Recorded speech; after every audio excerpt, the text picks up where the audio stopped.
Hey guys, Alex Riles here from Tech Data Security Solutions, and wow, we've had a big week.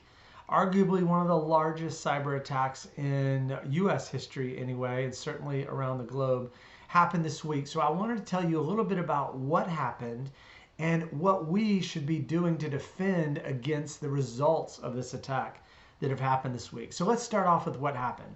First of all, this was a very well-resourced, patient, complex attack perpetrated by a nation state. We won't get into who may have perpetrated this attack just yet, but I do want to talk about the timeline a little bit.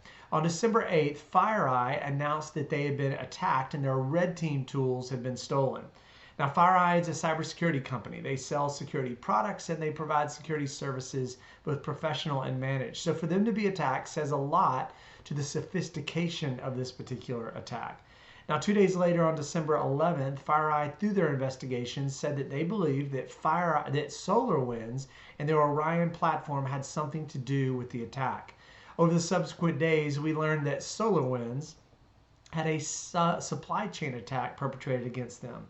Now, if you don't know SolarWinds, they've been around for many, many years, and they make great products in network monitoring and management, as well as security and many other categories of IT. What happened is a third-party nation state infiltrated the SolarWinds network and they compromised the software development lifecycle processes at SolarWinds. What does that mean? Well, the software development lifecycle process is the process a company goes through to build a product or software solution and then take it to market and release it to the public. That whole process. So in this case, they were impacted by bad guys got into their build server, which is the server that compiles all the software code and creates the executable that you and I use to install their product on our computers. They inserted malware in that technology.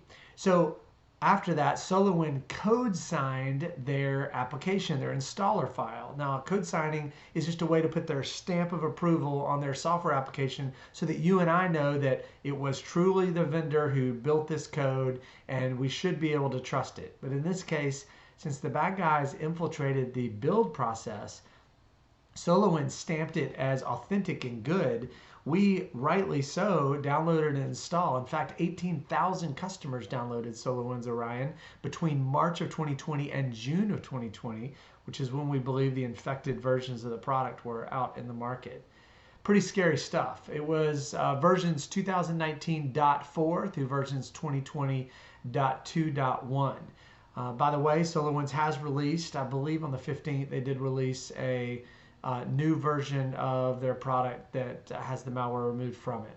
So what happened is the bad guys, once you downloaded and installed SolarWinds on your computers, the malware code would reach out to what's called a command and control server, a C2 server, which is somewhere out on the internet. And when the infected malware reaches out and communicates with the command and control server, he then downloads additional malware or additional instructions on what to do. And that's what's been happening to a subset of the 18,000 customers who were impacted by this attack. The malware then did something really smart. They took advantage of SAML. SAML stands for Security Assertion Markup Language. It is the protocol we use to log into one server and then be auto-logged into another. Sometimes we call this single sign-on. So the bad guys compromised the SAML signing certificates so that they could then create their own single sign-on accounts in multiple cloud services or other business applications within the target environment. That gave them a lot of power to pivot and jump around inside of the organization. Now, this has been going on since March. So many government agencies like the Department of Homeland Security, the Department of Commerce, Department of Treasury, and many other agencies in the U.S. government were impacted. About 80% of the 18,000 downloads were in the U.S. and the rest of them were around the world. But this has been super impactful.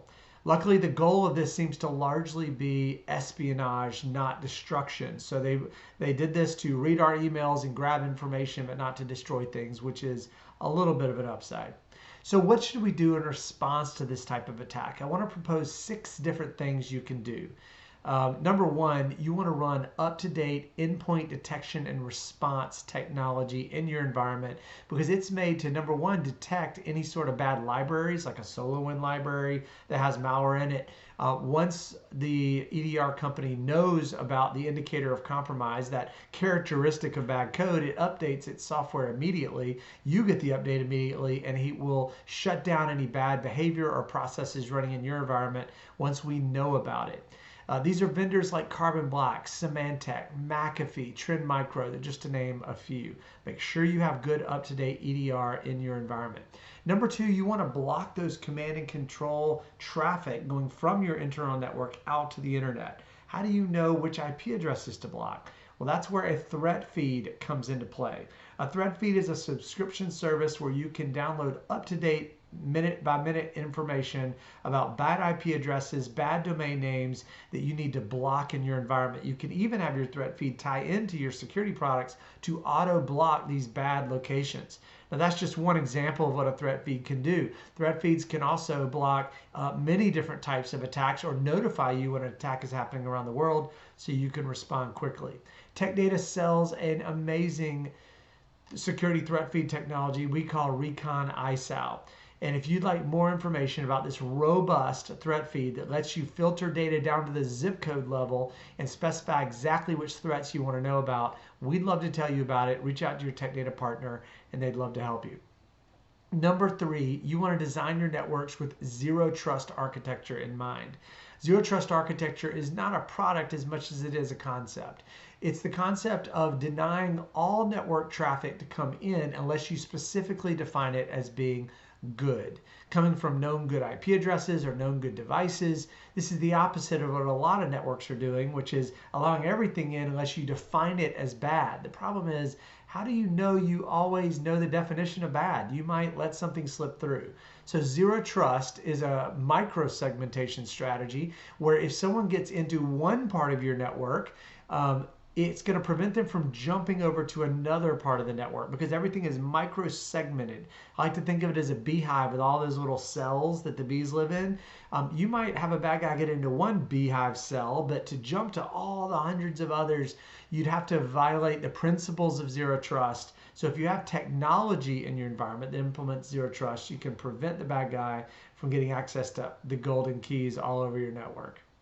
The fourth thing we can do to prevent this type of attack is to deploy privileged access management technology.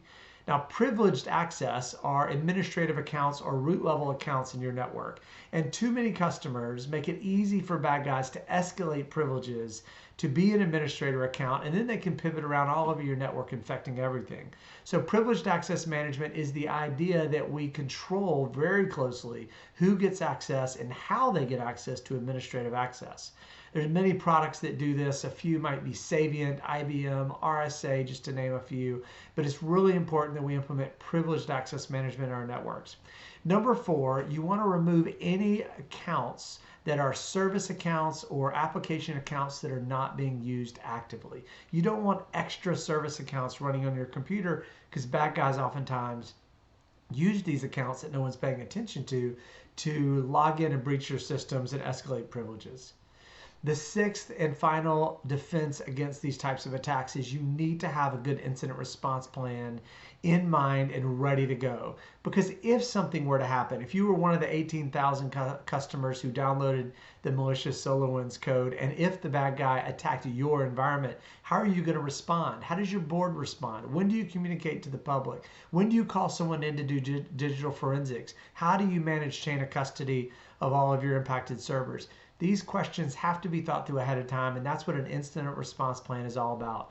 Tech Data offers many different incident response capabilities sold through our partner network. Reach out to your Tech Data partner. We'd love to help you if you're attacked and you need immediate response. We're here to help. Now, I hope this has been informative so you can understand what exactly happened this week and how you can respond with 6 different defense techniques in order to respond correctly if you're attacked or to prevent it altogether. Have a great week and make sure you stay safe. Thanks.